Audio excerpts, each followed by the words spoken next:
Hello, everybody. Welcome into Sports by GSMC Podcast Network. I'm your host, Jeremy Lapidus. Today, we have a lot to cover. I hope everybody had a great weekend, had a great Father's Day if you were celebrating, but we do have a lot to go over. Game 5's were forced in both the NBA and the NHL. We're going to go over how that happened, everything that went on with the games, and what we're looking for as Game 5 for the NBA is tonight. Game 5 for the NHL is tomorrow. So we'll go over a little bit of those. We'll also talk a little bit about finals MVP odds for the NBA. It's been kind of a weird series for that. There's no true overwhelming favorite right now. It's kind of up in the air of who's going to win finals MVP. So we'll talk a little bit about that in the second segment.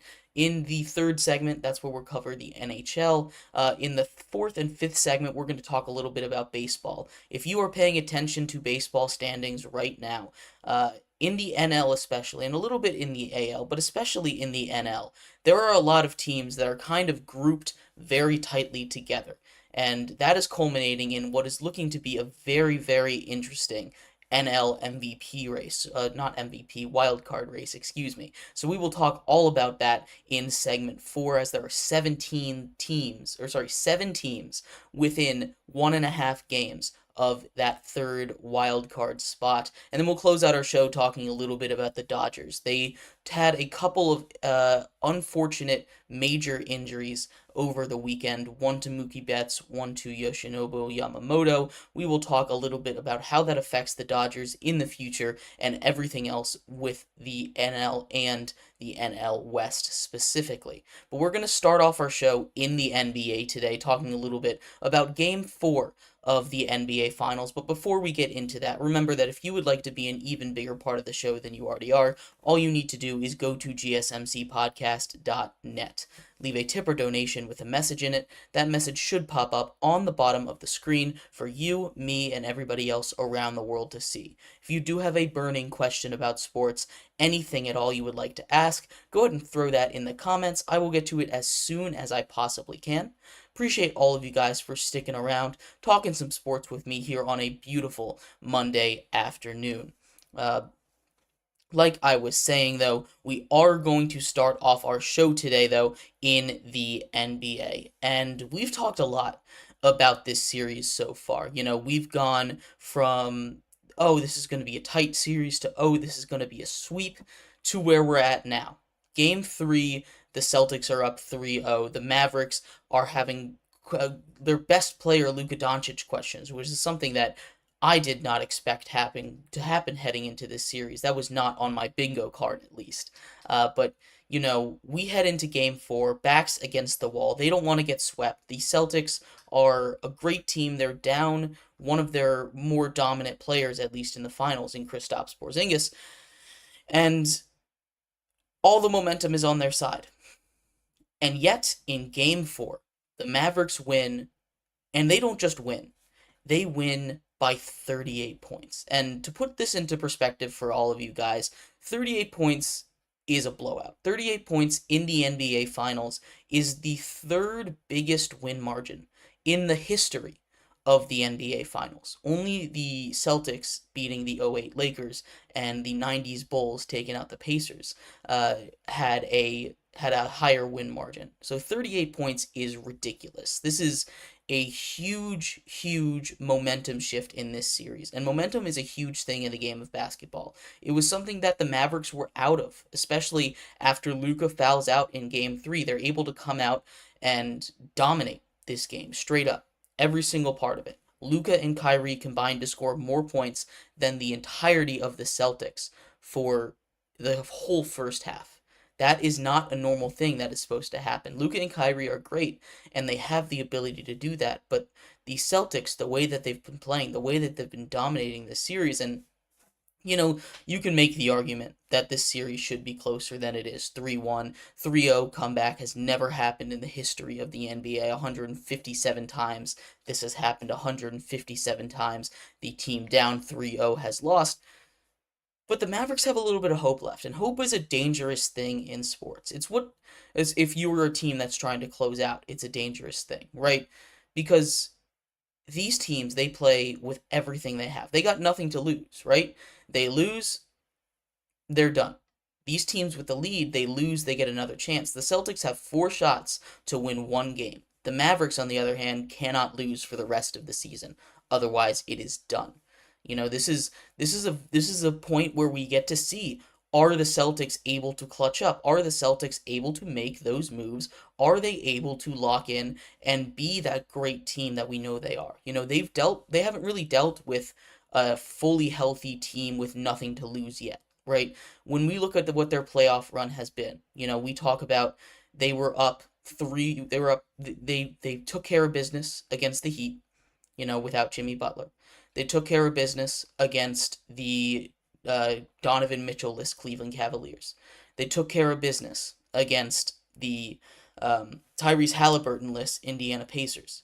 And now they go up against this team, this Luka Doncic-led team, and they seem to have figured something out. But then in Game 4, the Mavericks come out with a different level of energy and passion than they've played with this entire series. And this is the kind of energy that we know they have the ability to play with, right? We've seen the Mavericks play with this kind of energy, play with this kind of passion throughout the first couple rounds of the playoffs, getting them to this moment. Round 1, round 2, round 3, round 2 and 3 especially against the Thunder and the Timberwolves. We've seen the Mavericks play with this kind of defensive effort and energy, especially against those Timberwolves. They were heavily favored to lose those series, and in clutch time down the stretch, they were able to put pressure on Anthony Edwards, not let him get to his spots, play defense, play good perimeter defense, attack the way they wanted, and I think a lot of that has to do with, matchup is obviously a big part of it, and I think the Celtics aren't a great matchup for the Mavericks, but not having Kristaps Porzingis in there is huge for their game plan, right? You have a team that loves to attack the centers down low. But when they're able to stretch the floor, when they're able to cover all these positions, it's hard to run that pick and roll action and attack that center, that low guy that doesn't have that kind of athleticism as like a Rudy Gobert might have. But with Al Horford down there, and again, nothing against Al Horford, what he's been able to do this finals as a 38-year-old player. Again, 38 years old, Al Horford is playing some really good basketball. Now, it gets to the point where he can't play 30 minutes a game, but you shouldn't expect a 38-year-old Al Horford to play 30 minutes per game, right? That is kind of an unreasonable expectation for you to have if you are watching this series from a Celtics fan point of view, from really any point of view. You shouldn't expect Al Horford to play 30 minutes of great basketball at 38 years old, but he's giving you 25 minutes of really quality basketball, really good defensive basketball. He's able to switch onto guys like Luka, make that pick and roll a lot harder to deal with.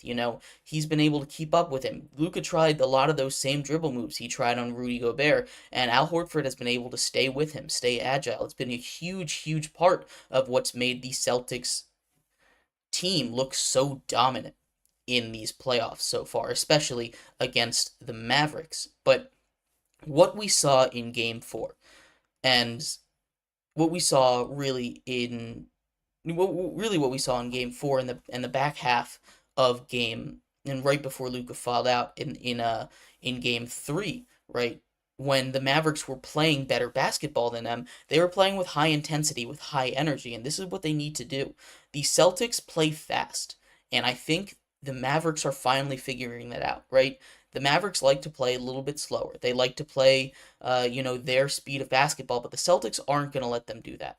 And I know the Celtics made a lot of mistakes in Game 4. They didn't play their brand of basketball. They didn't play smart basketball, which is another factor in why they lost. This isn't all on the Mavericks. A lot of it is on the way that the Celtics played, and I want to see how the Celtics respond here in Game 5. It's going to be very, very interesting to see how and if they do respond to the way that they played in Game 4 in Dallas. But going back home, playing against your home fans, we saw how much Kyrie struggled on the road, right?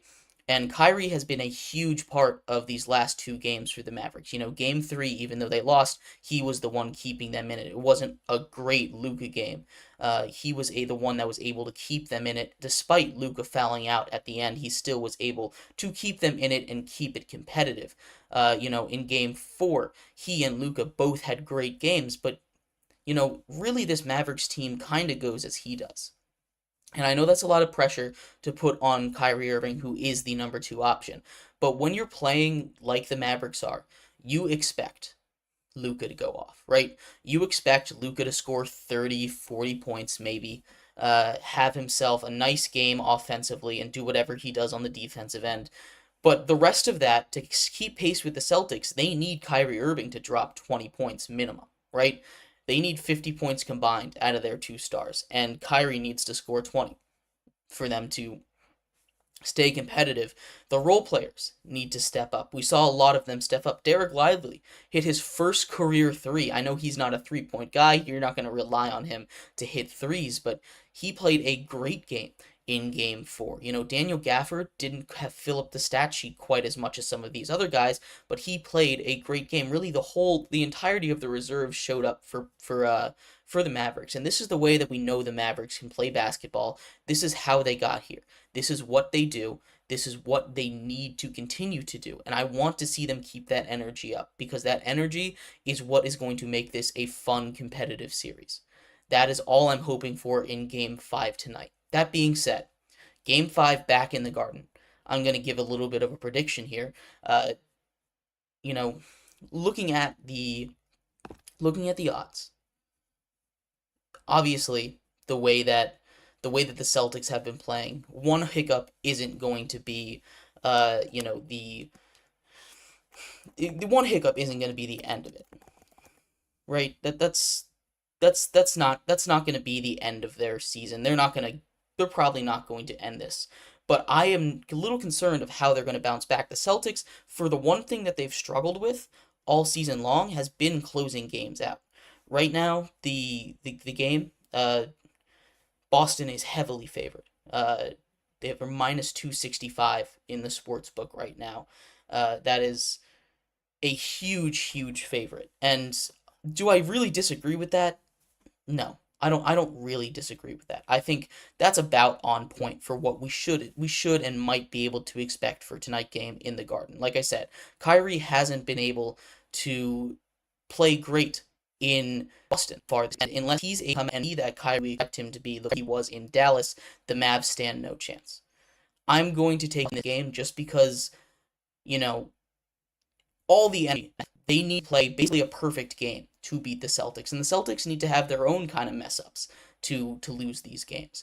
I do think this is going to be a much closer game, one of those kind of down-to-the-wire Game 3 kind of endings, where, the Mavericks aren't going to have to claw back from a huge deficit, hopefully. I really do think that this Mavericks team is a team that, if they got going earlier in this series, could have made this a 7-game series. I really do believe that. But they got going way too late. Those first 2 games in Boston just sapped all the energy out of them, and they weren't able to respond quick enough in Dallas. And with Luka fouling out, that really killed them. I am taking Boston to win this game.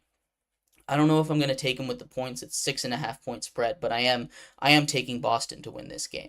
I do think this will be a close game.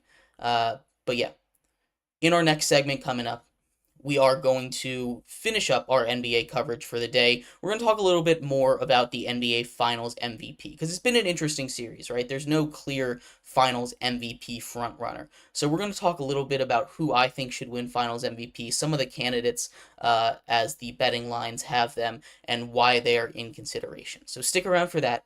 We will be right back here on Sports by GSMC Podcast Network. I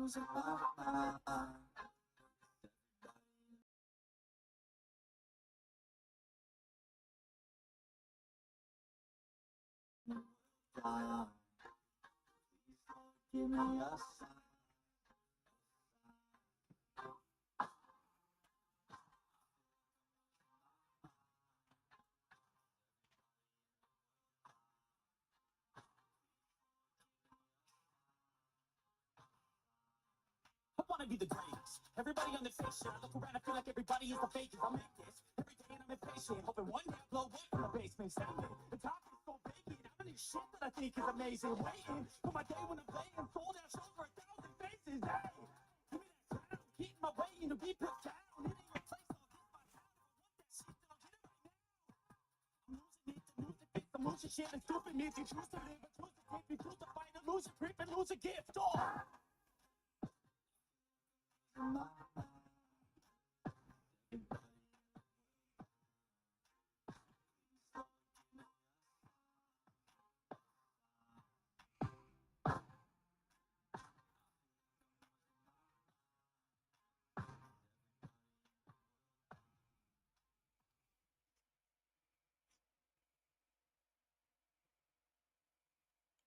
Welcome back to Sports by GSMC Podcast Network. I'm your host, Jeremy Lapidus. If you are just tuning in, we just finished talking all about Game 4 for the NBA Finals. We also did a quick little preview of Game 5, where I said the Mavericks were going to lose in a tight one, and the Celtics would raise their 18th Larry O'Brien trophy to set a new league mark.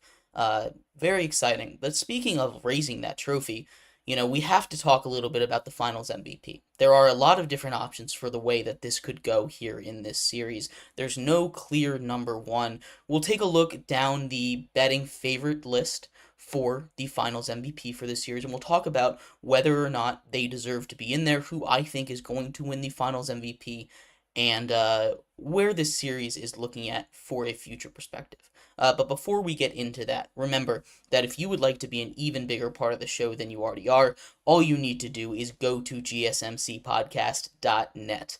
Leave a tip or donation with a message in it. That message should pop up on the bottom of the screen for you, me, and everybody else around the world to see.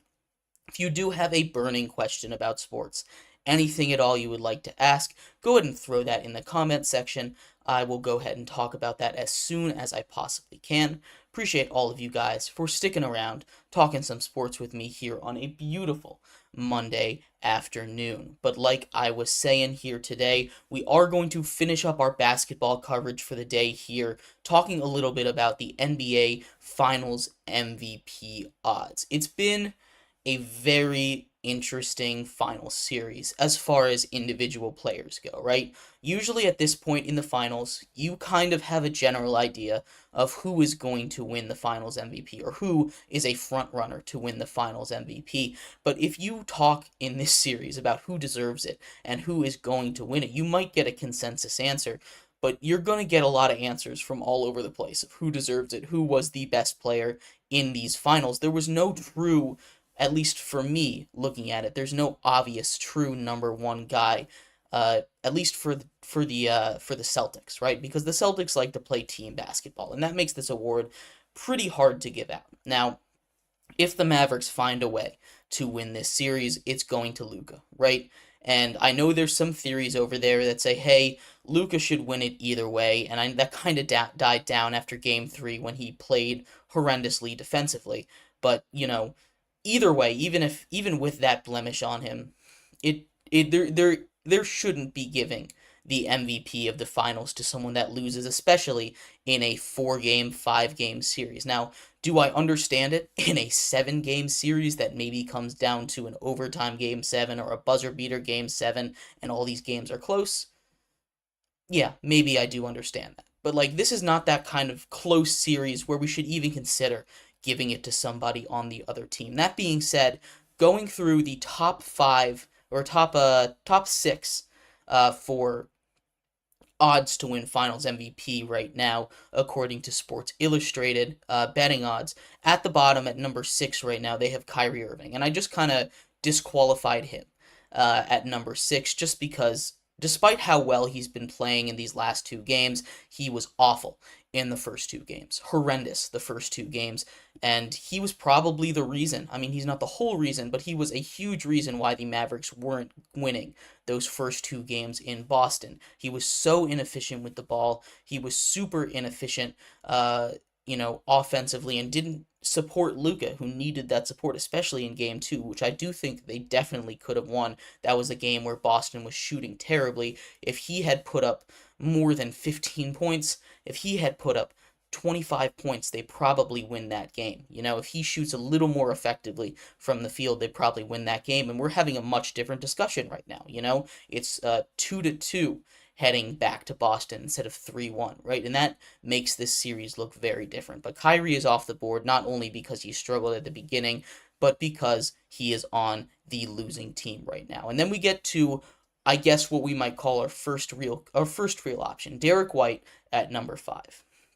And Derek White is at a plus 10,000 odds, and he's probably not going to win it. He's played solid. I know last game he didn't have his great game, but is his greatest game, but nobody on the Celtics really did. Derek White has been a nice little piece to keep them alive. He's hit a bunch of clutch shots, especially down there in game 3. I believe he hit a shot to stop the run when the Mavericks were on their 20-point comeback trail there to help put the game away. He's hit a lot of clutch shots in this series, but he hasn't quite lived up to that kind of expectation that you have for a finals MVP player.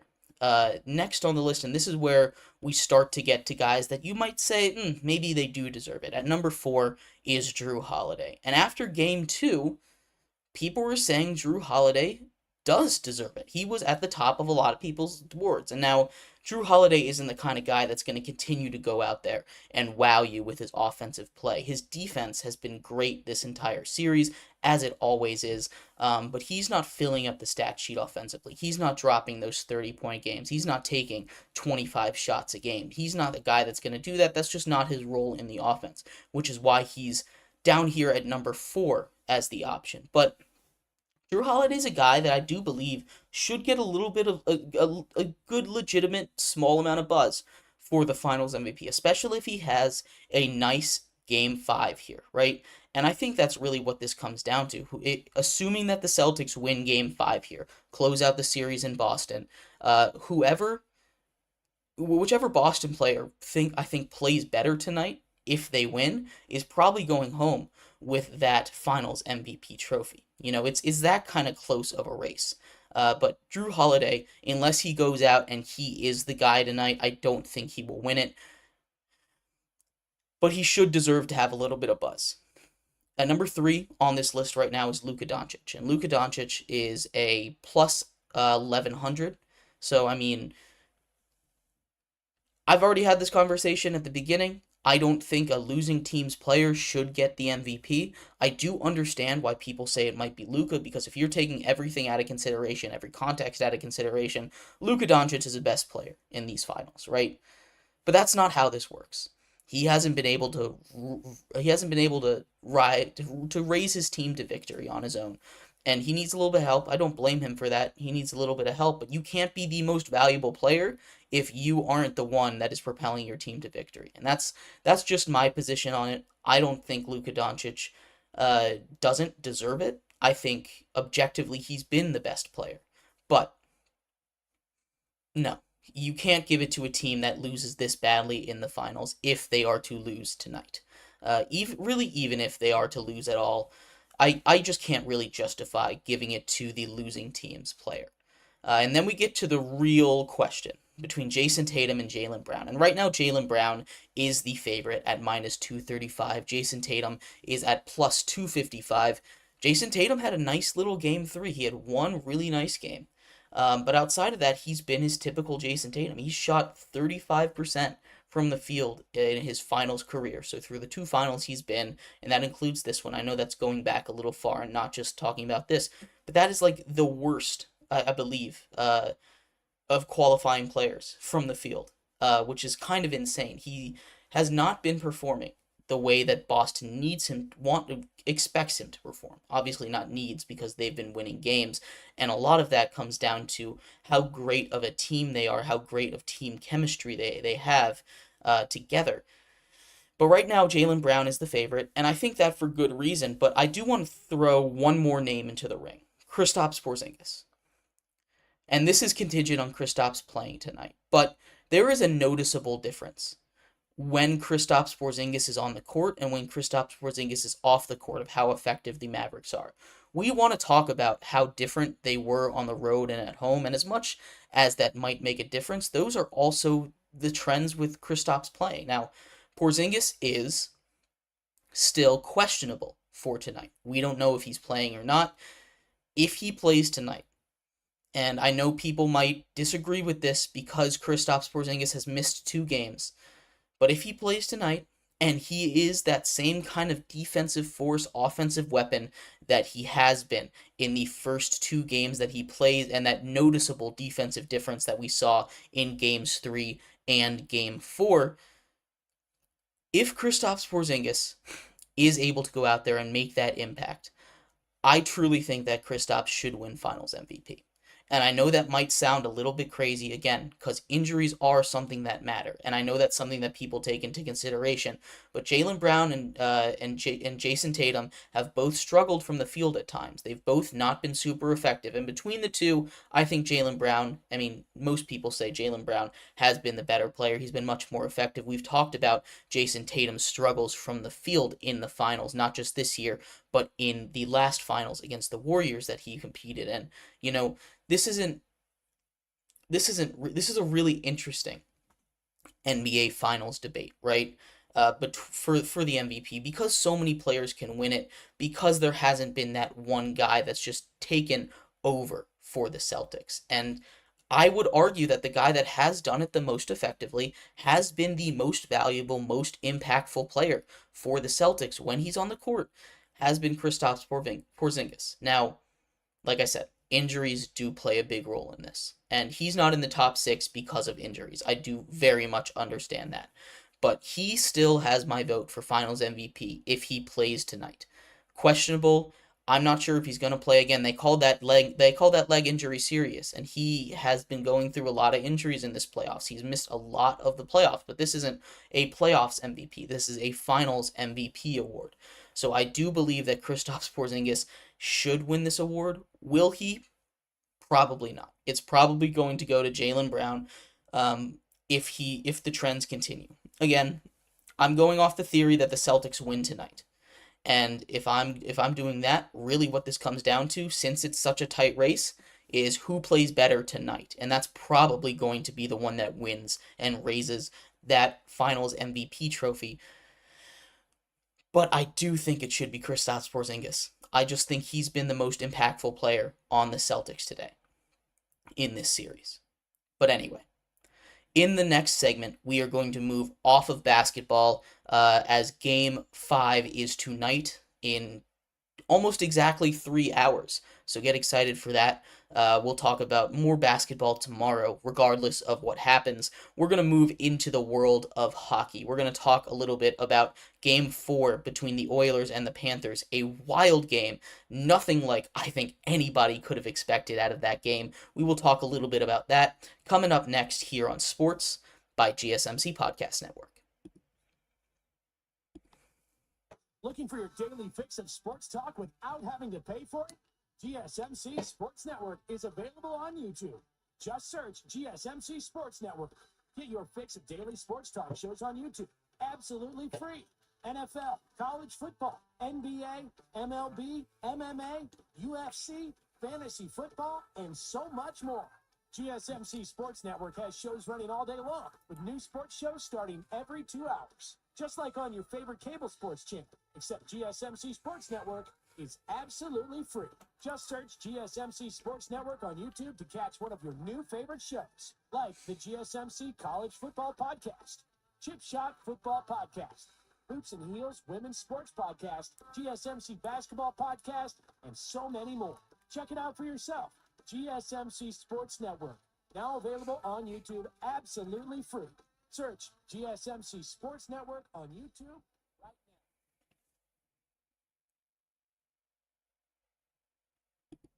Welcome back to Sports by GSMC Podcast Network. I'm your host, Jeremy Lapidus. If you are just tuning in, we just finished talking all about the NBA and the NBA Finals. We talked about Game 4, the crazy, huge victory for the Mavericks as they take the third biggest win in NBA Finals history, a 38-point walloping of the Boston Celtics. Hand them their first loss of the NBA Finals, and their first loss on the road in the playoffs so far. As the series heads back to Boston tonight for Game 5. We also talked about the odds for Finals MVP and what that race is looking like right now. We are we are done with our NBA talk for the day, though, as we are moving on to the NHL. We're going to talk about an equally crazy Game 4 between the Panthers and the Oilers that happened over the weekend and what we're looking at for the future of that series. But before we get into that, remember that if you would like to be an even bigger part of the show than you already are, all you need to do is go to GSMCPodcast.net. Leave a tip or donation with a message in it. That message should pop up on the bottom of the screen for you, me, and everybody else around the world to see. If you do have a burning question about sports, go ahead and leave that in the comments. I will get to it as soon as I possibly can. Appreciate all of you guys for sticking around and talking some sports with me here on a beautiful Monday afternoon. But like I was saying, we are going to move into the the NHL. Sorry about that. The Oilers similarly rout the Panthers, just like the Mavericks did to the Celtics. There's a lot of similarities between these two series, really, from the setup between them to the, way that these games have kind of played out. The difference in these two series are, I mean, if you look at the Oilers, the way that they've played these games, you can make a good argument that in the 12 periods of hockey that have been played between the Oilers and the Panthers, the Oilers have won 8 of them. 8 of 12, and they're down 3-1. They were in danger of being swept, but that didn't happen. In Game 4, what happened was insane. The Panthers, the best defense in the league, the best goalie, still alive, Sergei Bobrovsky, who's been on this incredible hot streak, goes up to Edmonton, gives up 8 goals. He gives up 5 and 16 shots, gets pulled in the second period, as the Florida Panthers give up 8 goals. They lose 8-1. A crazy, crazy game. Nothing like anybody, I think, in the hockey world was ever expecting. But this is what we see out of the Oilers. This is what is possible with a team that is so high-powered offensively. And it didn't really come from all the guys you expect. Holloway had a couple goals. McDavid had 3 assists. He only had 1 goal. Draisaitl had 2 points, 2 assists here. Those were his first points of the series. They were finally able to break through, and it was from all over the lineup. Darnell Nurse had his first goal of the postseason. People were kind of dogging on him for the way he's been playing this postseason. He comes out, scores a goal, is huge for the Oilers in this game. This has been this is what happens when everything goes right for the Oilers. You see that offensive potential. Stuart Skinner is playing great hockey right now, and while the Panthers kind of just played really sloppy that entire game. That was my biggest takeaway from that game. They were playing sloppy. They took a lot of penalties. They went on a 5-on-3 at one point. That was the one goal that they gave up on the power play. The Oilers were 1 for 6 on the power play, and that was on that 2-man advantage. But this Oilers team, this is why they're here.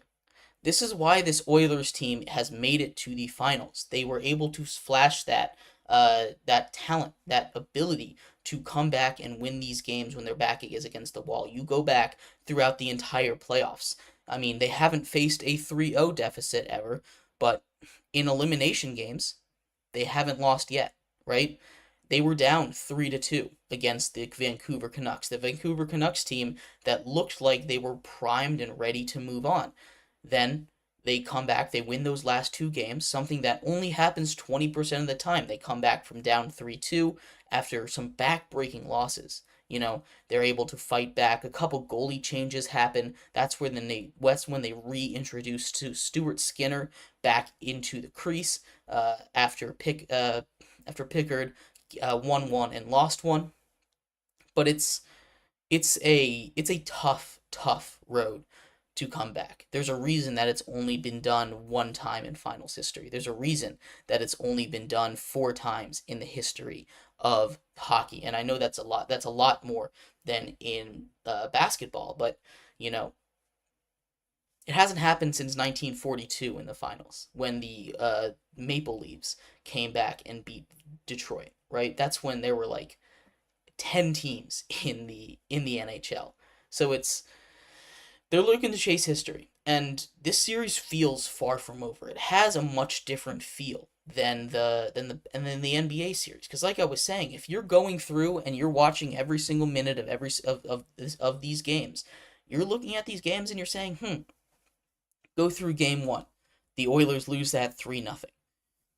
The Oilers won probably all 3 of those periods, quite if I'm being honest with you. I mean, you could make the argument for maybe 1 or 2 of those periods to go towards the Panthers, but if I'm scoring this like boxing, I'm giving them a point, right? For all 3 of those periods. And Sergei Bobrovsky did his job. Sergei Bobrovsky stole game 1.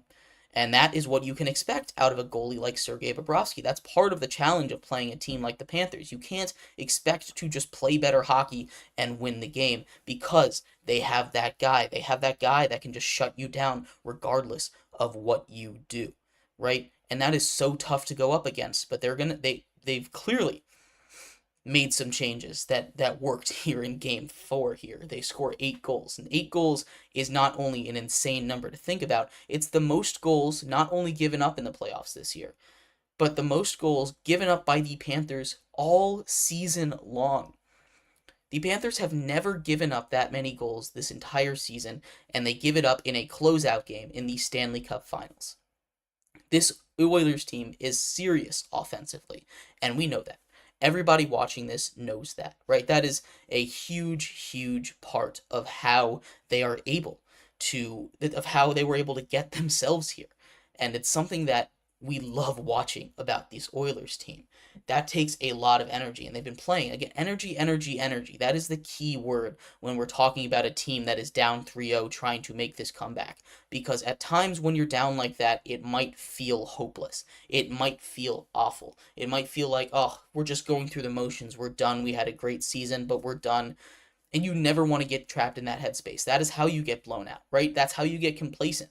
And I think that's happened to both the Celtics and to the Panthers. And I think hopefully this is a big I think this is probably going to be a big wake-up call for them. Now, the Oilers did make some changes, right?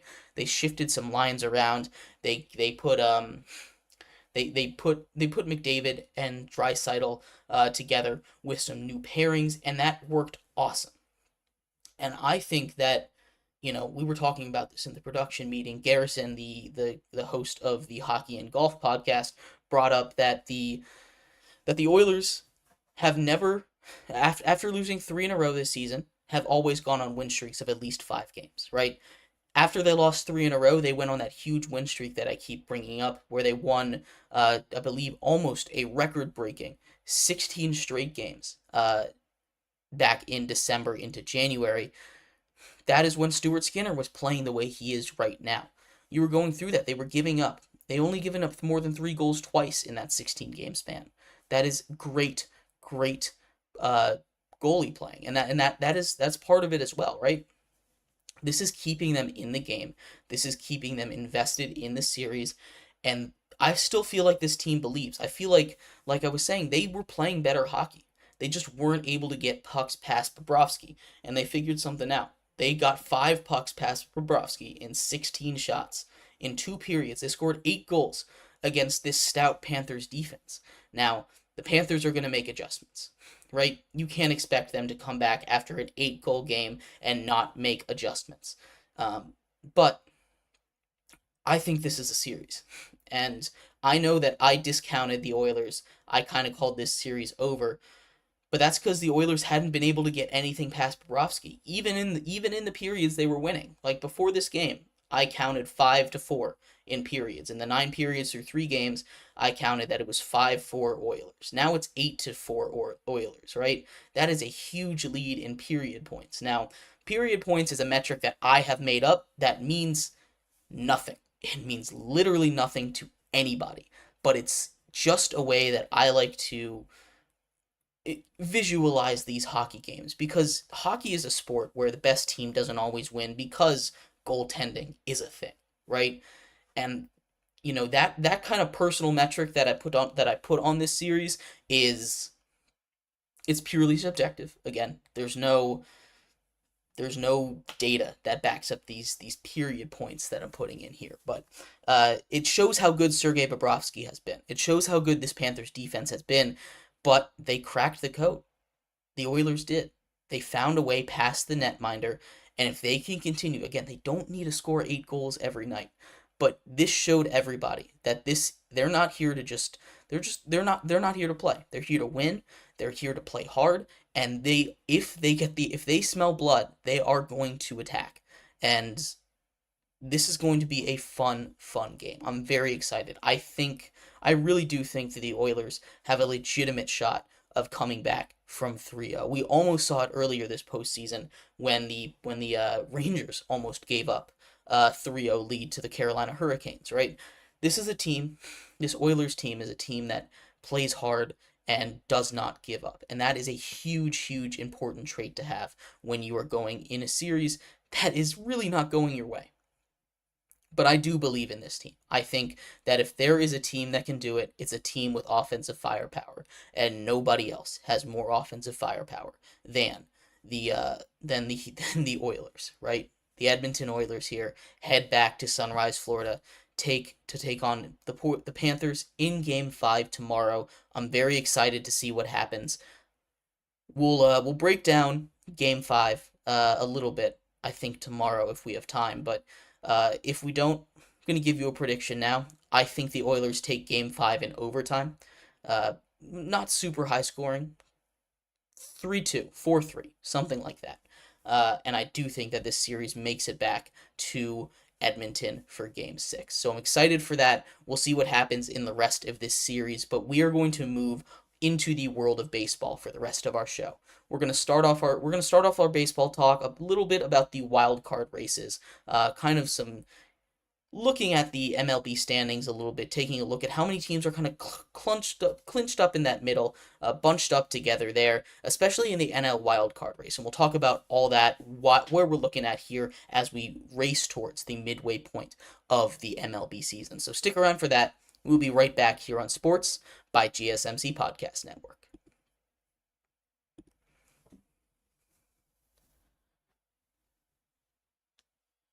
For the best and latest podcasts available anywhere, go to the podcast app on your cell phone and type in GSMC to access free content-rich podcasts on health and wellness, book reviews, sports, entertainment, relationships, social media, movies, technology, finance, and even weird news. Subscribe and download the GSMC Podcast Network's family of shows, available everywhere podcasts are found.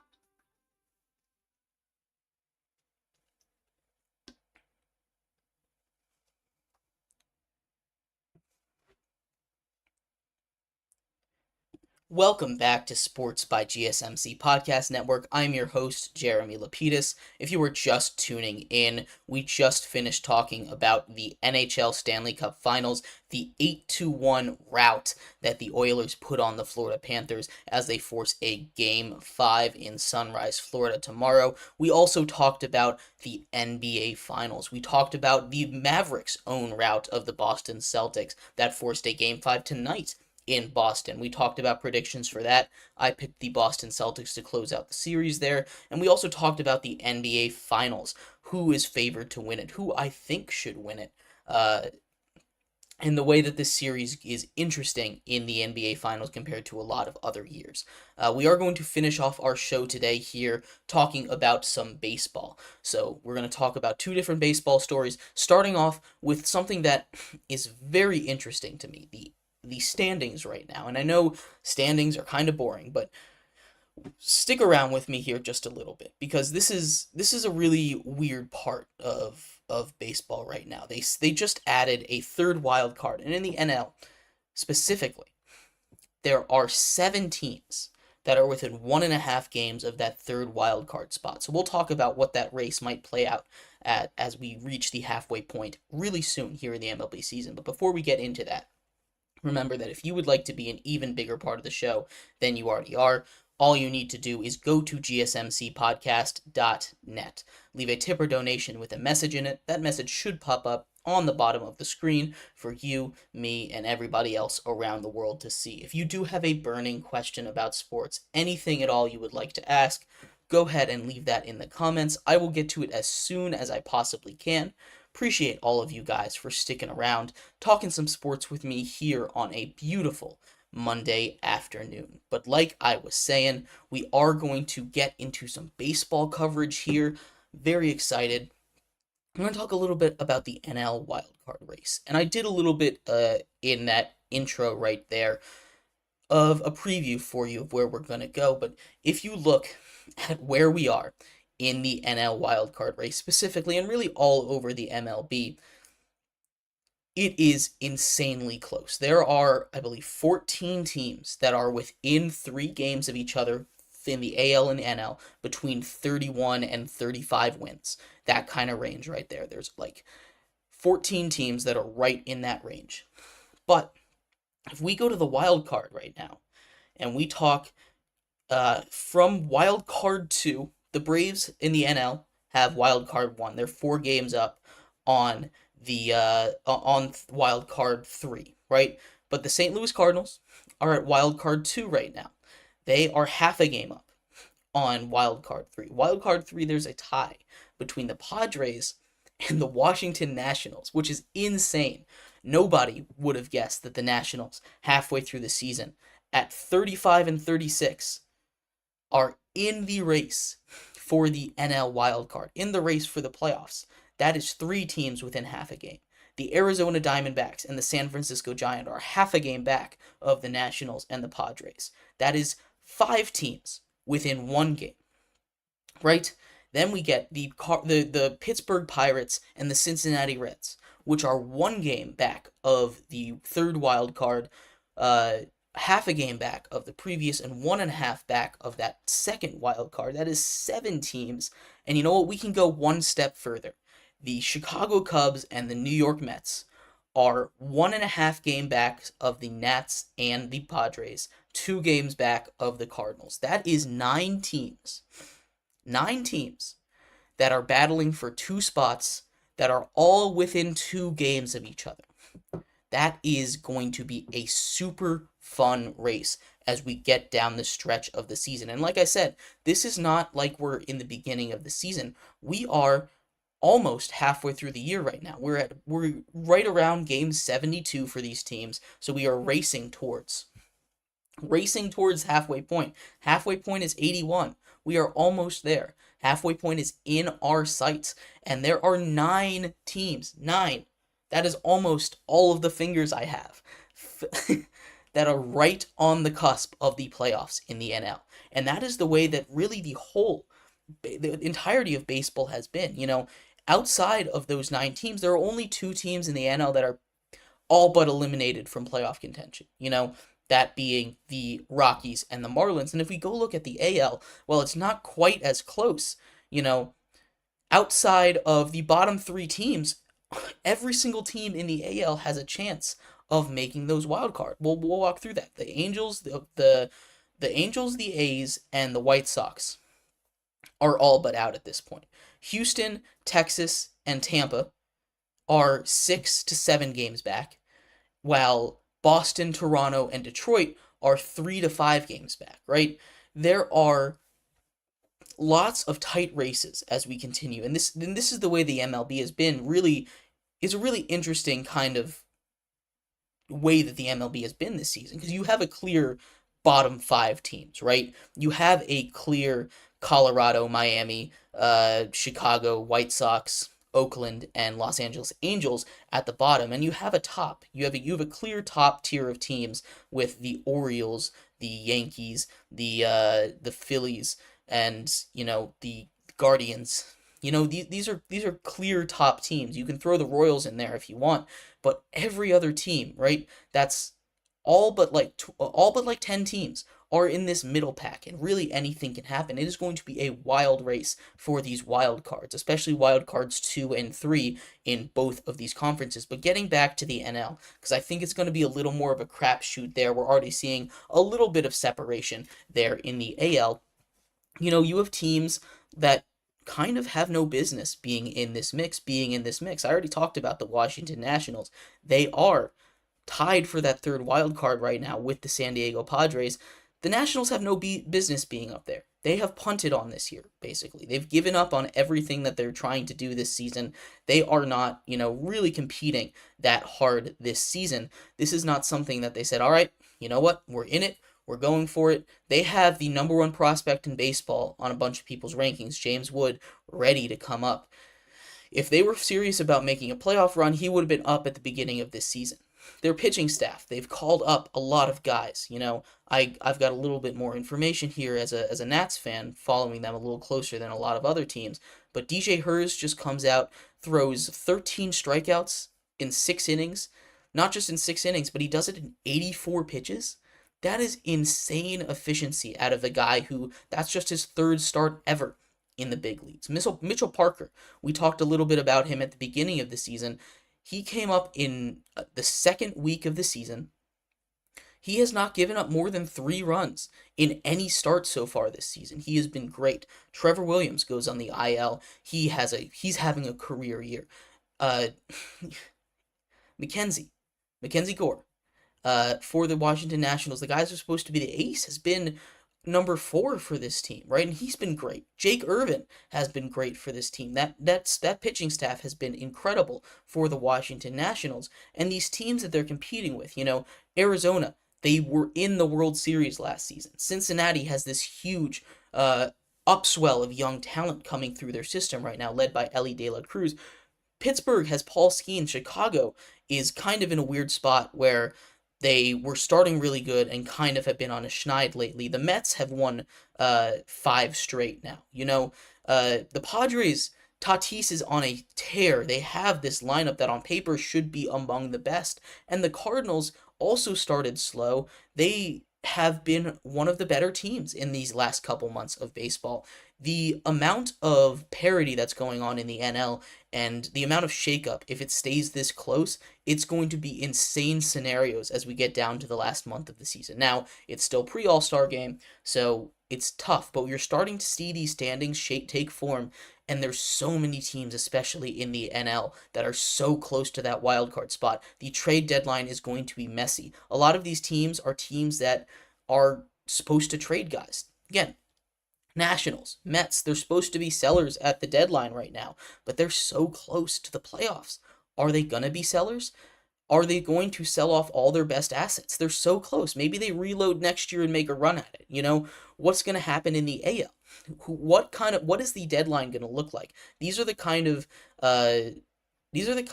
dominoes that are starting to take shape right now, starting to fall as we get closer and closer to the deadline, just about a month away.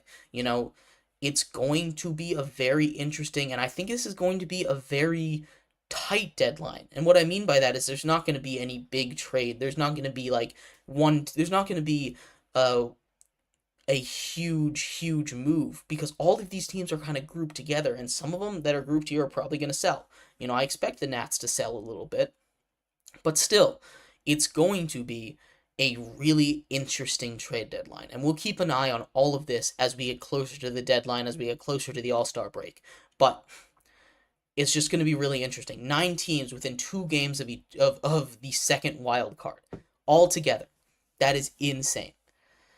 It's going to be a lot of fun. Baseball's going to be a lot of fun this summer, and we're going to start to shift our focus a little more towards baseball as the show starts to hit the dog days of summer, and NBA and NHL and their finals and playoffs. But excited for more of that. We are going to finish off our show today with some more baseball. Talk a little bit about the Dodgers. They had a rough weekend. They lost two big stars. They won a couple games, but they lost two big stars. We'll talk about who they were, what that means for the future of this organization, not just for this year, but for next year, and what the timetable is looking like on those guys to return. So stick around for that. We'll be right back here on Sports by GSMC Podcast Network.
Welcome back to Sports by GSMC Podcast Network. I am your host, Jeremy Lapidus. If you are just tuning in, we just finished talking about the craziness that is the MLB standings right now, with 9 teams in the NL wildcard race grouped together for these last final 2 spots, and you might even be able to throw the Braves in there, who are only 3.5 games above those 9 teams who are within 2 games of each other. It's very, very tight in the NL. It's going to be an exciting race down the stretch. In this segment, we're going to finish off our show with some Dodger talk about some of their injuries. But if you're just tuning in, we also talked about the NHL. They had a crazy game 4 with the Oilers winning 8-1. That's the most goals that the Panthers have given up all season, not just in the playoffs, all season. Game 5 is tomorrow. We talked about the NBA Finals with Game 5 tonight. I picked the Mavericks to lose that game. It's going to be a tight one, hopefully. I'm very excited for that game tonight. We also talked about Finals MVP odds. But like I was saying, in this segment, we're going to finish off our show talking about the weekend that the Dodgers had. The Dodgers have had a very interesting weekend, right? They lost 2 huge pieces to their lineup. MVP, potential Rookie of the Year winner, Yoshi Yamamoto, and former MVP, maybe this year's MVP as well, Mookie Betts. We'll talk about that and everything surrounding the Dodgers that happened this weekend in just a second. But before we do, remember that if you would like to be an even bigger part of the show than you already are, all you need to do is go to GSMCPodcast.net. Leave a tip or donation with a message in it. That message should pop up on the bottom of the screen for you, me, and everybody else around the world to see. If you do have a burning question about sports, anything at all you would like to ask, go ahead and throw that in the comment section. I will get to it as soon as I possibly can. Appreciate all of you guys for sticking around, talking some sports with me here on a beautiful, Monday afternoon. Lost my day there for a second. Once again, that link is GSMCPodcast.net. But like I was saying, we are going to finish off our show today talking about the Dodgers. The Dodgers lost 2 key pieces last night. First of all, they lost a $300 million man that they signed out of Japan this season in Yoshi Yamamoto. He is going on the IL with an arm injury. 15-day IL. We don't know how bad it is. It doesn't sound too awful, but that is a huge loss for a team that's already kind of thin on pitching. You know, they don't have Clayton Kershaw right now. They're dealing with some more injuries to their starters. He's been really good. 3 ERA this season. Coming from Japan, he's been not quite as great as advertised, but it's tough to make that transition. And after a a couple tough starts to begin, he has been a huge part of that rotation, slotting in right behind Tyler Glasnow, who has been an ace, who's been tremendous, by the way, for the Dodgers. A huge get for them this offseason, something that has really propelled them forward so far this year. The other loss, and arguably the bigger loss, and I say arguably because for any other team it would have been, but Mookie Betts. Mookie Betts is out for undisclosed amount of time. It said he got hit with a pitch last night right on the hand. And it fractured his hand, fractured his left hand. He is out. I hadn't seen what IL they put him on. I assume 60-day IL. They have not. They said it didn't require surgery, so he's just going to need time to heal that up. And a broken hand doesn't heal quickly. A broken hand takes a good amount of time. Or a fractured hand.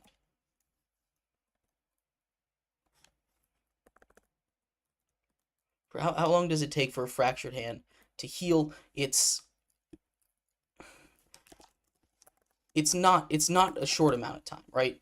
Mookie Betts, it's going to take 3 to 8 weeks depending on the break, and it's not going to require surgery. So it's an interesting situation because while the Dodgers are a perennial contender, a team that's going to win 100+ games this season with or without Mookie Betts, having him at that top of the order is huge, right? He's a huge run producer. He has been huge for them all season long.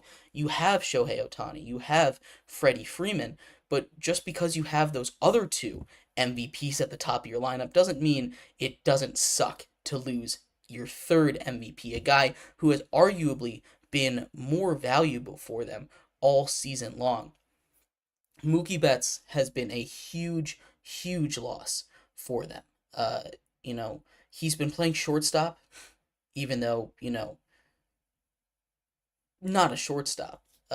Mookie Betts, he officially went on the IL about an hour ago. There we go. He got hit on the hand, 97-mile-per-hour pitch. They don't know how long it's going to take to heal. He's hitting 300 this season. Not too many players are hitting 300 this year. He's 40 RBIs in 72 games. And it's going to be tough. They don't really have another shortstop to replace him. They've got Miguel Rojas, but that's going to add to a bottom of the lineup that's already been struggling. It's been pushing them down all the way to number 4. Oh my God, number 4 in my power rankings.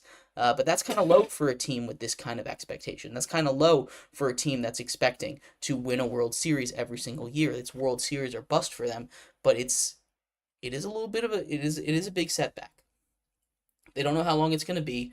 Probably takes about a month or two, and they'll be fine. Like I said, they're going to make the playoffs. The Padres are kind of on their tail in the the NL East or West, They're 8 games back, but the Dodgers I'm not too concerned about. They've just made a trade trying to get a little more offense in their system, but these are two key losses that they've suffered this season, and it's not going to be easy. It's not going to be a quick, easy fix for them to just get over. We'll see how they're able to come back. I think the Dodgers will be just fine, but it is a tough look for the Dodgers, and I hope Mookie Betts comes back soon. I hope Yoshi Yamamoto comes back soon, because these are two of the most electric players in all of the MLB. These are two players that are worth the price of admission on their own, let alone the other names in the Dodger lineup. So hopefully they come back soon. I wish them a full and fast recovery, but this is definitely going to hurt the Dodgers. This is definitely going to drop them a little bit in our power rankings. That'll come out on Friday, and we'll see how they are without them. Like I said, they'll be just fine. They still have Freddie Freeman. They still have Shohei Ohtani. So the bats will be just fine, but that's a huge piece of offense that they're losing for a team that already was kind of struggling a little bit more than they should have on the offensive end. So we will see how they are able to recover. But anyway, Thank you, everybody, so much for tuning in to today's episode of Sports by GSMC Podcast Network. I have been your host, Jeremy Lapidus. Tomorrow, we will be back with more NBA coverage as Game 5 is tonight, just about 2.5 hours from now. We'll talk about everything that happens, whether or not the Celtics raise the Larry O'Brien trophy tonight. We will see. I've got this. I think they're going to do it, but we will see. Again, you have been listening to Sports by GSMC Podcast Network. I've been your host, Jeremy Lapidus. You guys all have a great rest of your day, and I will see you tomorrow. Bye-bye.